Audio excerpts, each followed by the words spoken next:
आज के उत्तराखंड में 13 जिले और 2 कमिश्नरी आते हैं।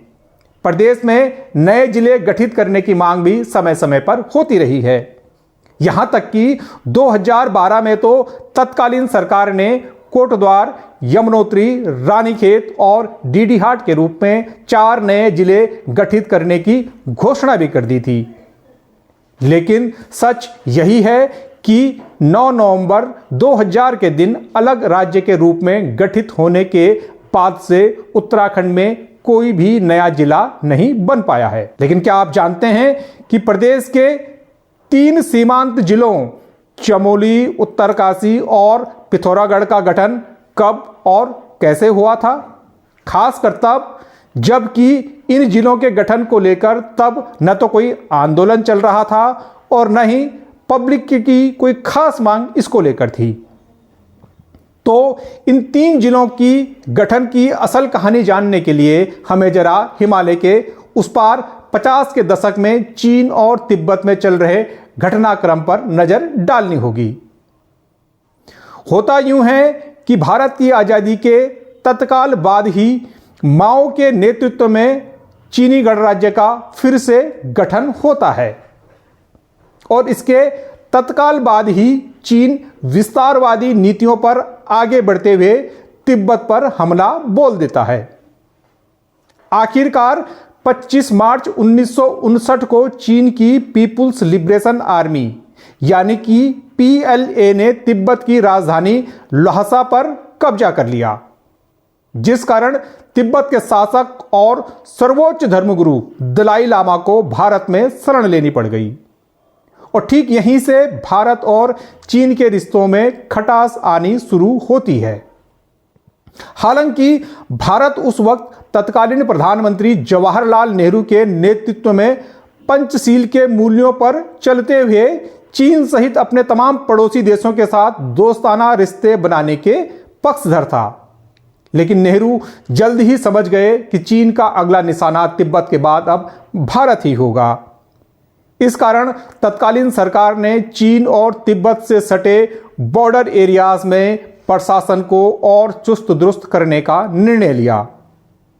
इसी पृष्ठभूमि में 24 फरवरी 1960 को तत्कालीन यूपी सरकार ने चमोली, उत्तरकाशी और पिथौरागढ़ के रूप में 3 सीमांत जिलों का गठन करने का शासनादेश जारी कर दिया। चमोली का गठन गढ़वाल जिले से कुछ तहसीलों को मिलाकर किया गया, वहीं उत्तरकाशी जिले का गठन टिहरी और पिथौरागढ़ जिले का गठन अल्मोड़ा को विभाजित करने के जरिए किया गया।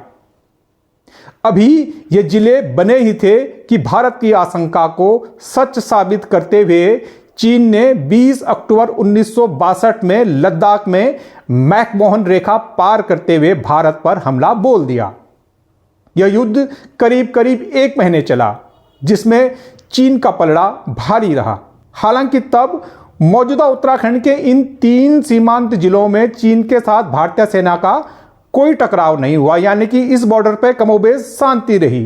उत्तराखंड में सीमांत के कई गांवों को खाली करवा दिया था। साथ ही युद्ध के बाद उत्तराखंड के जरिए तिब्बत से होने वाला कारोबार भी पूरी तरीके से बंद हो गया। इस तरह चीन के आक्रामक रुख के चलते उत्तराखंड को न सिर्फ 3 नए जिले मिलते हैं, बल्कि इस टकराव ने उत्तराखंड पर व्यापक सामाजिक और आर्थिक असर भी डाले। यही नहीं, चीन युद्ध के बाद ही भारत सरकार भारत तिब्बत सीमा पुलिस यानी कि ITBP का गठन करती है और अब ITBP ही उत्तराखंड में सीमांत में कई जगह तैनात है, जो कि हमारे सीमाओं की रक्षा वहां पर करती है। और अब बात वर्तमान की, तो वर्तमान में भी चीन को लेकर भारत सरकार की चिंता कोई कम नहीं हुई है। यही कारण है कि केंद्र सरकार तिब्बत के बॉर्डर से सटे गांवों के लिए कई योजनाएं चला रही है। इसी क्रम में उत्तरकाशी, चमोली और पिथौरागढ़ के सीमांत के 51 गांवों को वाइब्रेंट विलेज योजना में शामिल किया गया है। इस योजना के तहत भारत सरकार यहां पर कई विकास कार्यक्रम संचालित कर रही है। इससे पहले भी इन एरियाज के गांवों के लिए बॉर्डर एरिया डेवलपमेंट प्रोग्राम यानी कि BADP संचालित किया जा रहा था। और जब बात वर्तमान उत्तराखंड के प्रशासनिक स्वरूप की हो ही रही है, तो आपको यह भी बता दें कि उत्तराखंड में पिछली बार नए जिलों का गठन 16 सितंबर 1997 में रुद्रप्रयाग के रूप में हुआ था। इसके एक दिन पहले ही 15 सितंबर 1997 को कुमाऊं कमिश्नरी में चंपावत जिले का गठन किया गया था, जबकि उससे पहले से 1995 में उधम सिंह नगर जिले का गठन किया गया था। और इन तीनों जिलों को गठित करने का श्रेय जाता है यूपी की तत्कालीन सीएम बहन मायावती जी को। जी हां, मायावती जी को इन तीनों जिलों को गठित करने का श्रेय जाता है। और चलते चलते अब एक जानकारी यह भी आपके मतलब की हो सकती है कि 2021 में उत्तराखंड के तत्कालीन सीएम त्रिवेंद्र सिंह रावत ने गैरसैंण के रूप में एक तीसरी कमिश्नरी गठित करने का निर्णय लिया था।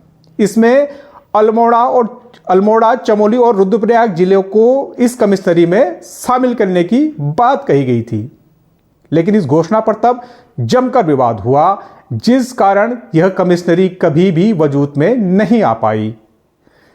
इस तरह राज्य गठन के बाद से ना तो प्रदेश में नए जिले गठित हुए हैं और न ही यहां कोई तीसरी कमिश्नरी बन पाई है। यहां तक कि विकास खंड भी नहीं बनाए गए हैं। हां, इस बीच तहसीलें खूब बनाई गई हैं और अब उत्तराखंड में जो तहसीलों की संख्या है वो 100 से ज़्यादा हो चली है। तो ये वीडियो आपको कैसा लगा, प्लीज़ कमेंट करके हमको बताएं। हम फिर किसी ऐसे जानकारीपरक वीडियो के साथ आपके बीच में आएंगे। धन्यवाद।